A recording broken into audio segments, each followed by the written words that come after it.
माननीय श्री निशिकांत दुबे जी। धन्यवाद सभापति महोदय।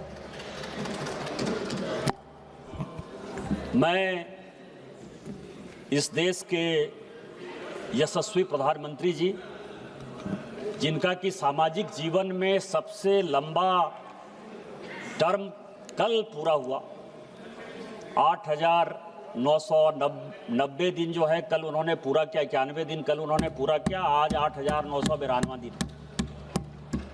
उनके प्रति और इस देश के लोकप्रिय वित्त मंत्री निर्मला सीतारामन जी का आभारी हूं कि उन्होंने इस विषम परिस्थिति में, और मैं इसलिए ये बातें कह रहा हूं सभापति महोदय कि 2020-21 के बाद से, कोरोना आने के बाद से जिस तरह से रूस और यूक्रेन की लड़ाई हुई और अभी मिडिल ईस्ट की लड़ाई चल रही है, जिस तरह से लगातार जो है टैरिफ वार चल रहा है, अमेरिका का कहीं न कहीं प्रभाव हमारे यहाँ दिखाई दे रहा है, युद्ध का प्रभाव दिखाई दे रहा है, उसके बावजूद भी इस देश को बचाने में, इस देश की इकोनॉमी को आगे बढ़ाने में और दुनिया को एक रास्ता दिखाने के लिए जो काम वित्त मंत्री जी ने किया है प्रधानमंत्री जी के नेतृत्व में, वो बधाई के पात्र है। अध्यक्ष महोदय, please be seated. Congress party की हमेशा समस्या रहती है, उनको ये नहीं लगता कि 1947 से लेकर 2014 तक लगभग उन्होंने ही 5-6 साल को छोड़ दीजिए तो इस देश पर शासन किया। और इसलिए एक कहावत है कि बुरा जो देखन मैं चला, बुरा न मिलिया कोई, जो दिल खोजा आपना मुझसे बुरा न कोई। अभी माननीय प्रधानमंत्री जी बोल कर गए कि इस देश को यूनाइट होने की आवश्यकता है। उन्होंने कोरोना के समय विपक्ष के भी योगदान को सराहा कि आपने और हमने मिलकर, सभी पॉलिटिकल पार्टी के सभी लोगों ने मिलकर जिस तरह से एक यूनाइटेड फेस बनाया, उसके कारण आज देश अस्थिर है, देश आगे बढ़ रहा है, आपका योगदान है। लेकिन देखिए किस तरह के आरोप लगा रहे हैं। ये मैं लेकर आया हूं, आईएमएफ की रिपोर्ट है 2025, आईएमएफ की रिपोर्ट।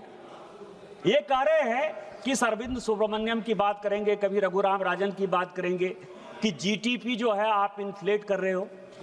ये आईएमएफ की रिपोर्ट है और आईएमएफ की रिपोर्ट में पढ़ देना चाहता हूं सभापति महोदय कि यूनाइटेड स्टेट का जो जीडीपी है वो $30.62 ट्रिलियन है और उसका जीडीपी ग्रोथ जो है वो 2%।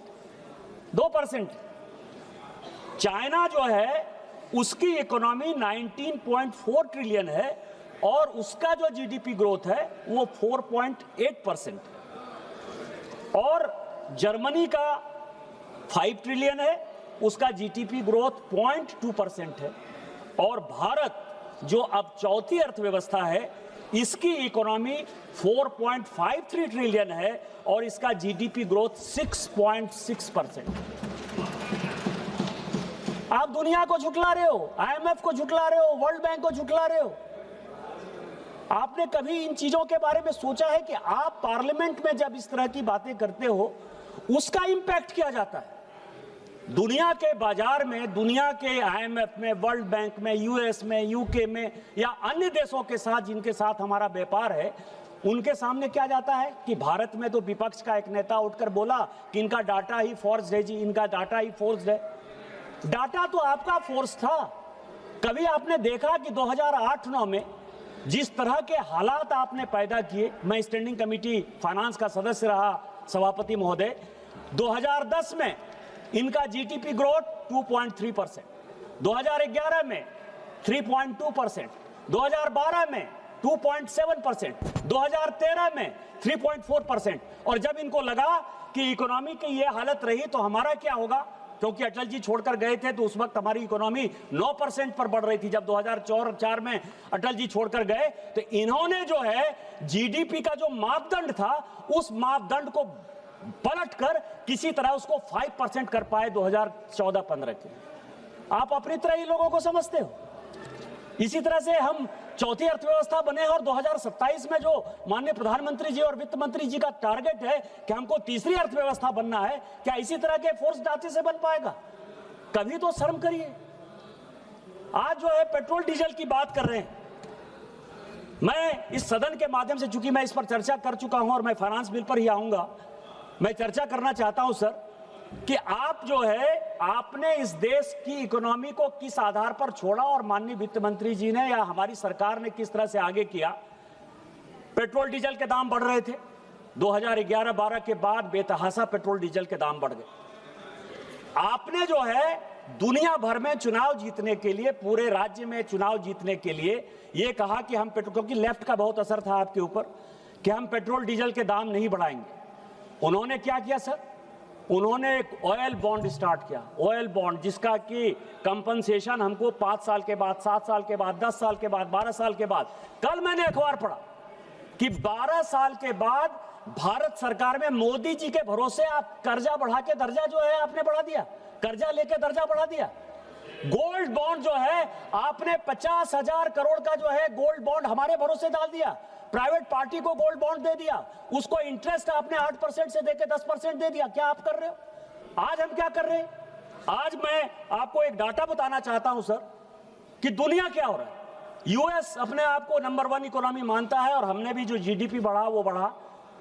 इस मिडिल ईस्ट के वार के बाद, ईरान के वार के बाद अमेरिका में गैस और डीजल के प्राइस जो है वो 20% बढ़े। कंबोडिया में, एशियन कंट्री की बात मैं कर रहा हूं, 68% बढ़े हैं। वियतनाम में 50% बढ़े हैं।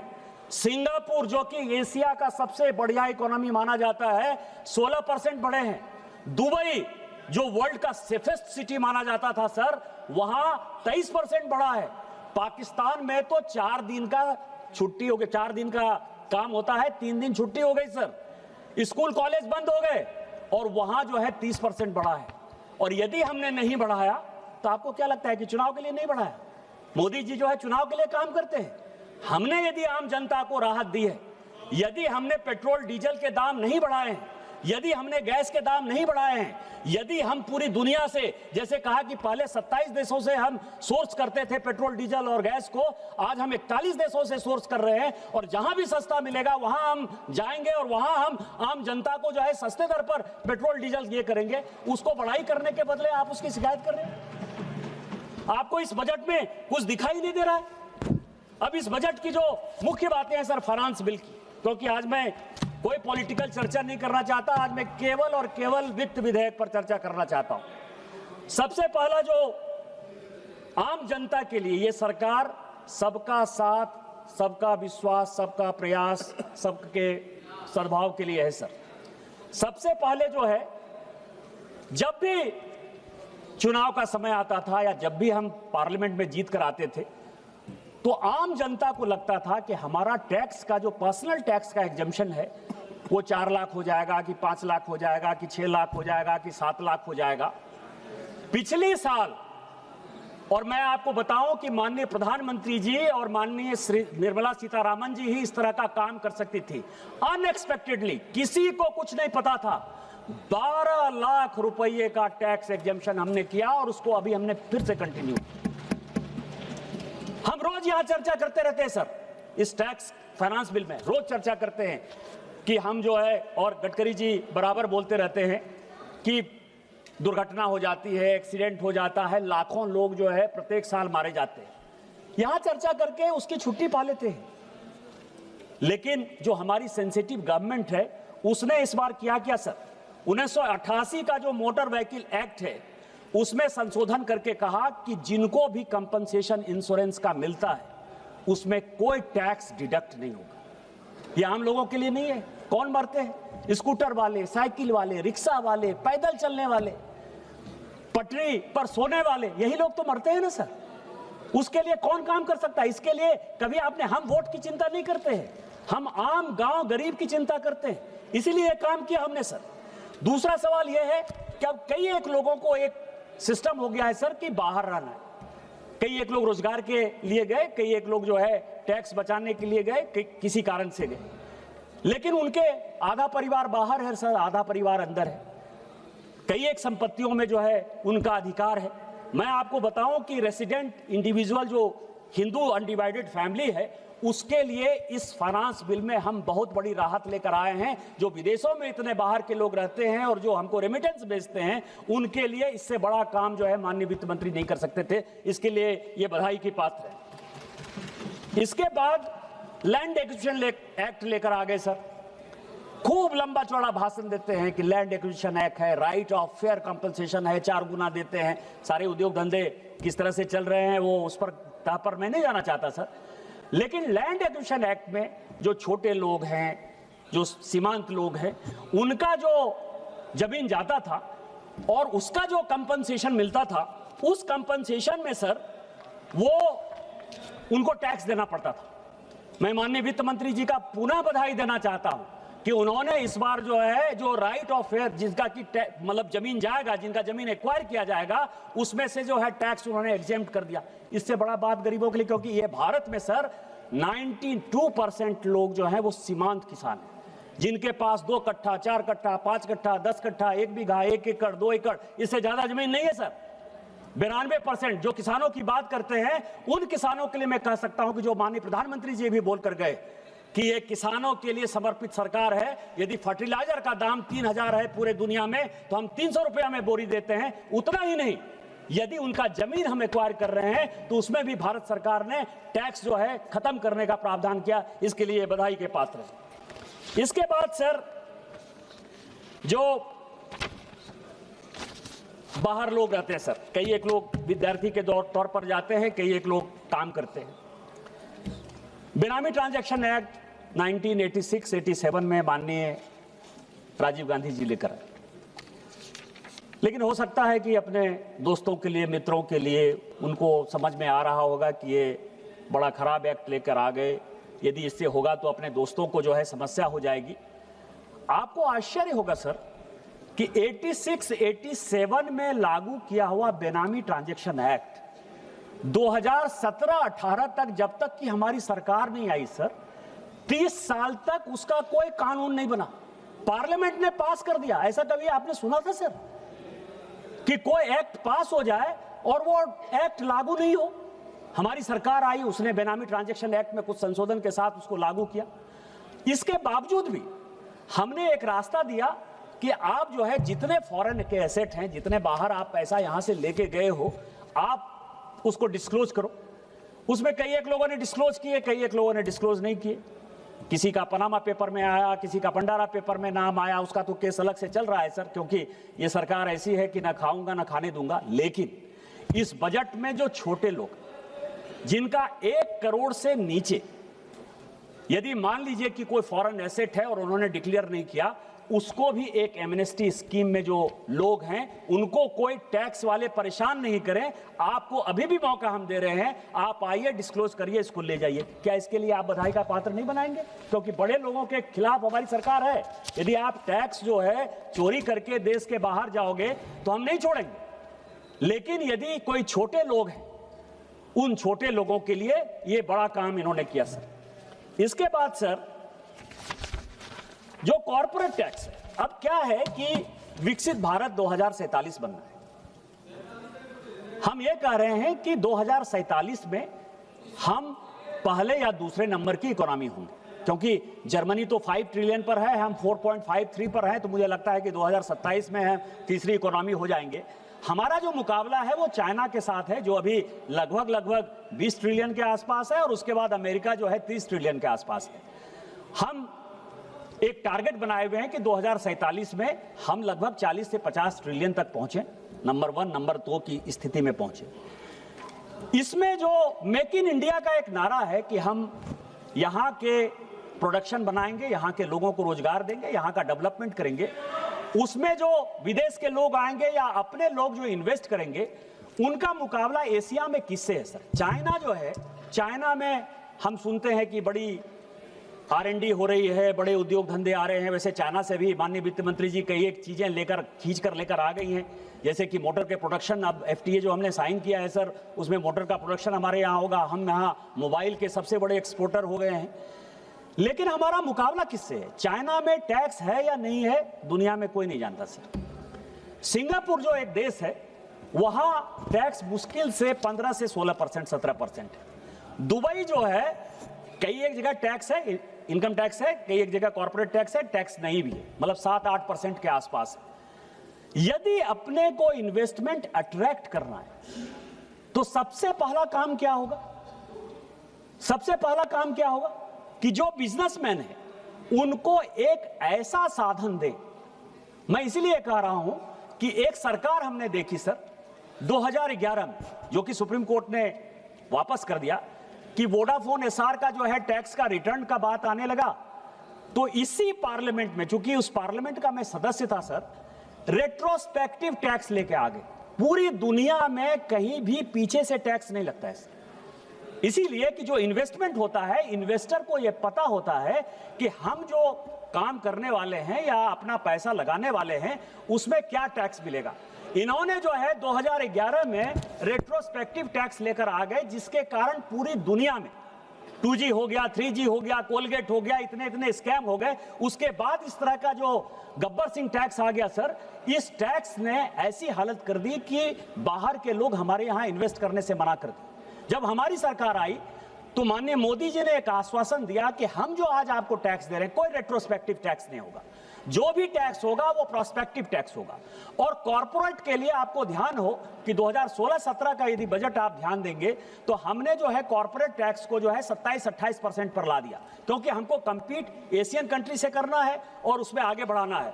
इसमें taxation of non resident corporate tax में सर, और जो ट्रांसफर प्राइसिंग है, जो दूसरे देश के लोग हमारे यहाँ इन्वेस्ट आएंगे, इसका जो है डेट और जो लिमिटेशन है, ये दोनों हमने बदला। और इसके कारण विकसित भारत 2047 में हम आगे बढ़ेंगे। इसके लिए मैं माननीय वित्त मंत्री जी को है बधाई और धन्यवाद देना चाहता हूं कि आपने इतना बड़ा काम किया। और इसमें तीसरी जो है सेफ हार्बर टैक्स और चौथा एडवांस प्राइसिंग एग्रीमेंट, ये दोनों चीजों के ऊपर जो है ये पूरे के पूरे फाइनेंस बिल में वित्त मंत्री जी ने है टैक्स को बहुत राहत दी है सर। इसके बाद एक मिनिमम अल्टरनेटिव टैक्स है, जिसको कि टैक्स घटाया है सर, 18% था उसको 14% लेके आए।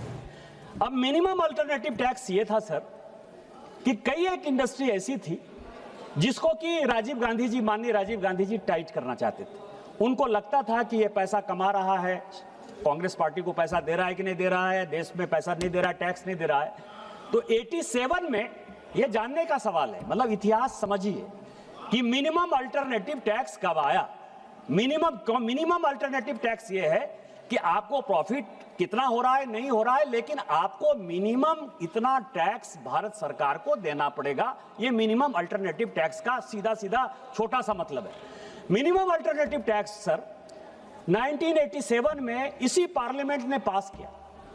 उसके बाद सारे कॉरपोरेट के साथ जो है इनकी बातचीत हो गई, और वो जब तक कि 89 तक इस देश के प्रधानमंत्री रहे सर, वो केवल जिसको कहते हैं ना कि वो दिखा दिया आपको शेर, शेर खाएगा, शेर खाएगा, शेर खाएगा बकरी का, उसी तरह से कांग्रेस दिखाती रही और जितना चंदा है वो चंदा लेती रही सर। मिनिमम अल्टरनेटिव टैक्स लागू ही नहीं हुआ। और मिनिमम अल्टरनेटिव टैक्स जब बाद में लागू हुआ, उसका ये हुआ जब माननीय अटल जी आए तो अटल जी ने एक बड़ी अच्छी पॉलिसी बनाई कि चाइना कैसे डेवलप हो। चाइना को डेवलप करने के लिए या यूएस को डेवलप करने के लिए क्या क्या चीजें हुई, तो 3 चीजें थी सर कि स्पेशल इकोनॉमिक जोन बनाया, एक्सपोर्ट ओरिएंटेड यूनिट बनाया और डोमेस्टिक टैरिफ यूनिट बना। 3 चीजें जो है कंपनियां बनती हैं, डीटीए, ईओयू और एसीजेड सर। एसीजेड जब खूब फुल फ्लेज्ड बढ़ने लगा 2004 तक, उसके बाद हमारी सरकार हट गई सर।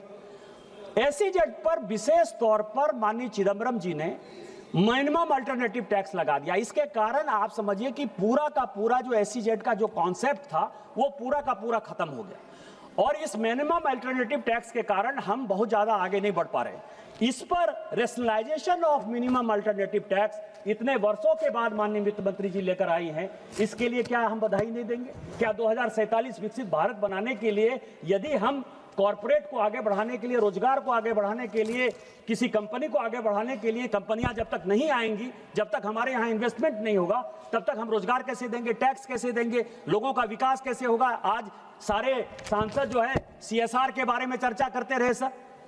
सीएसआर कांग्रेस लेकर नहीं आई 2013 में, सीएसआर हमारी कमेटी लेकर आई स्टैंडिंग कमेटी के चेयरमैन भारतीय जनता पार्टी के यशवंत सिन्हा थे, मैं उसका मेंबर था। शिव कुमार उदासी हमारे दोस्त यहाँ नहीं है, भरतरी महताब साहब थे।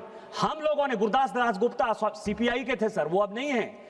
हम चारों ने जो है मिलकर एक प्रेशर बनाया कि सीएसआर, क्योंकि हम जिस इलाके से आते हैं, कोयला हमारे यहाँ से आप ले जाते हो, पावर प्लांट हमारे यहाँ से दूसरे जगह बनता है, और हम केवल जो है धूल और मिट्टी खाते हैं। हमारे क्षेत्र का कैसे विकास होगा? सीएसआर का पूरा पॉलिसी जो है वो हमारी कमेटी, स्टैंडिंग कमेटी ने बनाई सर, किसी सरकार को कुछ नहीं जाता है। और उस सीएसआर की पॉलिसी को कितना बढ़िया ढंग से इंप्लीमेंट करना है वो हमारी मोदी जी की सरकार कर रही है, और वो बधाई के पात्र है। और उसके लिए जो है सर, ये मिनिमम अल्टरनेटिव टैक्स, सीएसआर, इन सबों के लिए हम उनको बधाई देते हैं। इसके बाद सर, इस बार जिस दिन बजट आया उस दिन क्या हुआ कि शेयर मार्केट जो है वो प्राइस धड़ाम से गिरने लगा। कई एक लोगों को लगा कि बजट अच्छा है, बजट खराब है। मैं बाहर निकला सर, और मैंने कहा कि कुछ नहीं है। माननीय वित्त मंत्री जी ने एक बड़ा रैशनल जो है, जिसको कहते हैं कि सिक्योरिटी ट्रांजैक्शन टैक्स है क्या सर? शेयर मार्केट ऊपर बढ़ रहा है, नीचे बढ़ रहा है, किसका पैसा है, किसका नहीं पैसा है, किसी तरह का जो है आप समझिए कि कोई लीगल फ्रेमवर्क है, लेकिन लीगल फ्रेमवर्क में कोई बहुत ज्यादा दबाव नहीं। हमारी सरकार का एक बड़ा विषय है जो लगातार वित्त मंत्री जी कर रही है प्रधानमंत्री जी के नेतृत्व में, कि लोगों को जेल नहीं जाना पड़े, और जेल नहीं जाना पड़े तो जो इकोनॉमिक ऑफेंडर हैं उनको, या जो इकोनॉमिक चोरी करना चाहते हैं उनको हम सही रास्ते पर लेकर जाए। तो ये इस बार क्या है कि इस बार में कैपिटल गेन्स, जो बायबैक टैक्स है और जो एसटीटी है, उसको जो है माननीय वित्त मंत्री जी ने बढ़ाया, जिससे कि शेयर मार्केट में जो गरीबों का पैसा है, जो लगातार गरीब, कभी शेयर मार्केट बढ़ गया तो बढ़ गया, उसमें बेचारे पैसा लगाए और नीचे चले जाते हैं, धड़ाम से चले जाते हैं, उसको ट्रांसपेरेंट करने के लिए एसटीटी टैक्स लगाया है। इसके कारण शेयर मार्केट में उस दिन ऊपर नीचे हुआ, और बाद में आपको ध्यान हो कि दूसरे दिन जब लोगों को समझ में आया, आम इन्वेस्टर को, कि हमको प्रोटेक्ट करने के लिए मोदी जी की सरकार ये लेकर आई है, तो ये आपको पता है कि शेयर मार्केट बढ़ गया। इसके लिए इस फाइनेंस बिल में जो लेकर आए हैं उसके लिए निश्चित तौर पर हमारी सरकार जो है वो वाहवाही की पात्र है सर।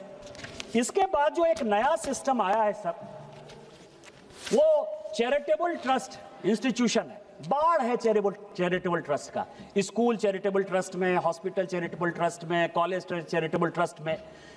तो चैरिटेबल ट्रस्ट जो है उसमें जो वायलेशन है सर, उस वायलेशन को देखने के लिए हमारी सरकार जब से आई 2000, इस पर एक जब सरकार थी यूपीए की, तो सीएजी की एक बहुत अच्छी रिपोर्ट आई। सीएजी की रिपोर्ट ने यह कहा कि जो मैक्सिमम बड़े कॉरपोरेट हैं किस तरह से चोरी कर रहे हैं, और उस चोरी के कारण कई एक कॉरपोरेट, ऐसे बड़े कॉरपोरेट थे सर, जिन्होंने कि आरबीआई का रूल्स वायलेट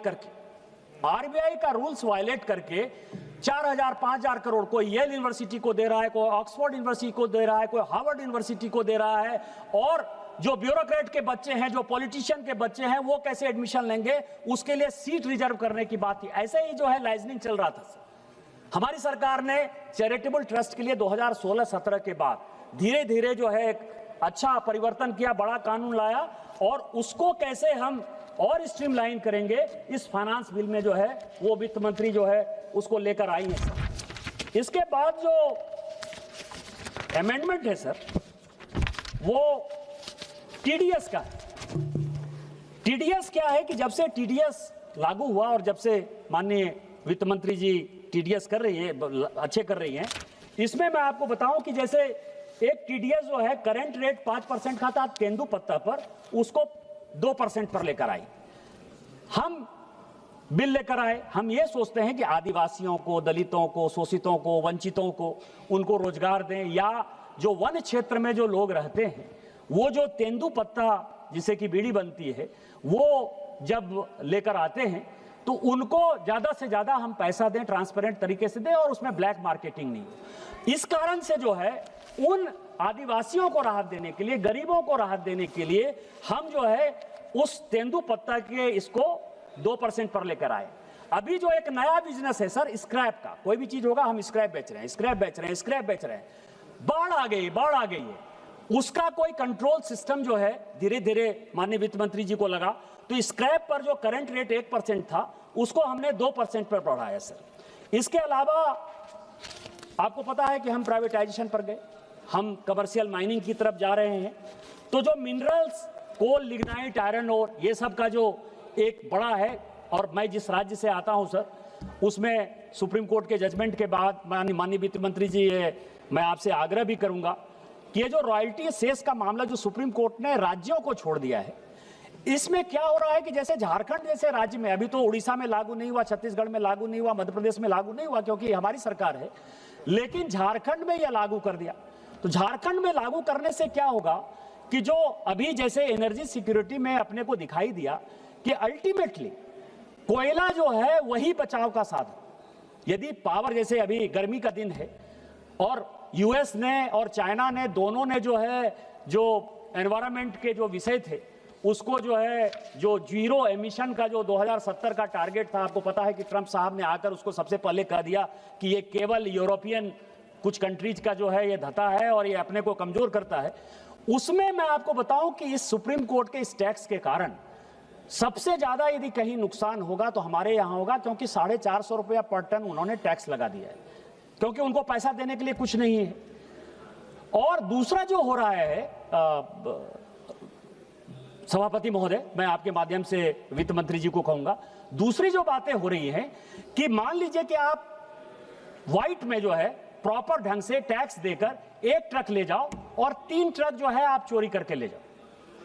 ये जो मामला है, इसमें जो आप लेकर आ रहे हैं, ये टीसीएस का जो आप कॉन्सेप्ट लेकर आए हैं कि 1% को 2% से बढ़ाया है, इसके साथ साथ मेरा आपसे आग्रह होगा कि सुप्रीम कोर्ट में अपने को एक रिव्यू पिटीशन दाखिल करना चाहिए, जिसके कारण कि झारखंड जैसा राज्य जहां की 40% माइंस और मिनरल्स है इस देश का, वो उसका जो है राहत हो पाए और हम लोगों को बचा पाए। नहीं तो केवल और केवल माफियागिरी, ये कांग्रेस जहां भी शासन करने के लिए जाती है सर, केवल माफियागिरी के अलावा कोई काम नहीं है, उसको हम किस तरह से रोक पाएंगे। मैं ये आपसे आग्रह करना चाहूंगा कि आप जो है इसको कुछ ना कुछ प्रॉपर, इसमें फिर जो पेनल्टी प्रोविजन, मतलब समाधान से समस्या से समाधान तक, विश्वास से विवाद तक, इसमें बहुत बड़ा काम किया है भारत सरकार।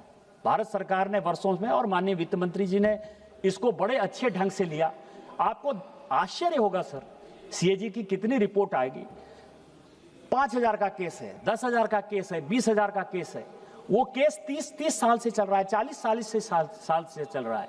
5,000 रुपया लेने के लिए भारत सरकार कम से कम 5 लाख 10 लाख रुपया वकीलों के पीछे खर्चा कर चुकी है। 20 साल 25 साल से केस चल रहा है, वकीलों को कोई मतलब नहीं है। तो माननीय वित्त मंत्री जी ने कहा कि आप जो है एक सर्टेन थ्रेशोल्ड के बाद जो है आपको जो समस्या है उसका समाधान कर लीजिए, जो विवाद है, चाहे वो इनकम टैक्स का हो चाहे कस्टम एक्साइज का हो। उसी में पेनल्टी प्रोविजन को भी नॉर्मलाइज करने के लिए इनकम टैक्स में इस बार फाइनेंस बिल में जो है एक्ट में CITA IT80 में जो है एक बड़ा परिवर्तन हमारी सरकार लेकर आई है सर। प्रोसिक्यूशन का जो रेशनलाइजेशन है, जो प्रोसीडिंग्स होता है, उसमें जो प्रोसिक्यूशन, मैंने जैसे आपको कहा कि भारत सरकार एक बड़े अच्छे दिमाग के साथ चल रही है कि यदि अपने को विकास करना है तो निश्चित तौर पर अपने को जेल से मुक्ति देके इकोनॉमिक ऑफेंडर जो है उनको